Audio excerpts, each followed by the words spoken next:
السلام عليكم. كما كنتوا تتصوروا في الفيديو هذه باش نحكيو على موضوع مش مهم برشا، على الاقل مش بالاهميه اللي تتخيلوها. انتوما تعرفوا وانا نعرف اللي رئيس من غير صلاحيات ما يسواش حاجه كبيره، لذلك الجري على الكرسي عارفين ما هو الا جري على الشهريه من شيره، والماكله والسفر ببلاش من شيره اخرى. مازلنا كيف تعدينا 113,000 مشترك في قناه اليوتيوب، ان شاء الله نكبروا معاكم وفي الوقت المناسب نبدلوا البيعه هذه الكل. في وقت الانتخابات ريت حاجات ضحكوني، لذلك لبست الخروف وجيت نخرف لكم.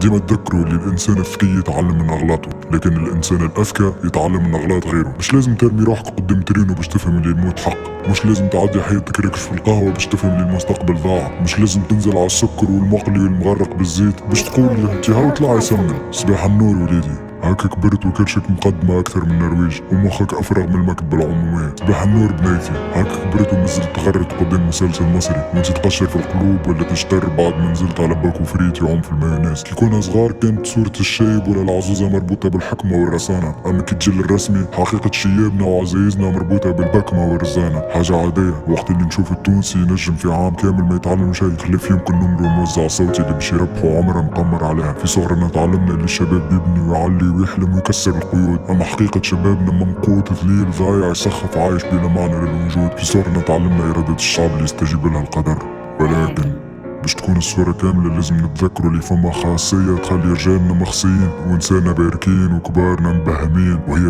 والعياذ بالله. فماش علاش اذا تقعدوا باهتين كيف الشعب يتشرب شكارة سكر ولا باكو بشكوتو، خاطر فما في بلادنا عباد تهز القفة حتى من غير مقابل. برشا فينا عماهم السبسي مش في بالهم اللي الرئيس الجاي باش يكون عنده نفس التأثير. مش صحيح، السبسي كان كلامه مسموع مش خاطره رئيس، اما خاطره يحكم في الحزب الحاكم. بلغة اخرى الرئيس السابق كان ينجم يحكم في البلاد من قهوة من لبان ولا من دارو. كي فهمنا اللي جاي ماهوش باش يكون مؤثر برشا، نجمو نحلو عينينا على برشا طبلايط ونجمو زيدا نفرحوا بحاجة جديدة في بلادنا اللي هي ديمقراطية رغم أنف التلفز والراديوات. كيما شفنا حتى كرونيكارات وفلوس وتكرار وإعادة، واللي يعملوا فيه قاعد يعطي في نتيجة عكسية، وهذه حاجة حلمت بها وتحققت. ولهذا صديقاتي أصدقائي خليوا رؤوسكم مرفوعة، كونوا فخورين وأحرار. المانيبيلاسيون بودورو اللي راو فيها توري قداش شعبنا ماخذينه على أساس بهلول ويستبلوا فيه. نصيحتي سهلة، اللي تضيع بيه وقت تحب تفهم الصح من الغلط فسخ على القنوات وتفرج في حاجات أخرين باش تتعلم لغة جديدة، باش تتنفس نفس جديد. على الأقل الإعلام التونسي عداه على الناس الكل إلا عليك انت.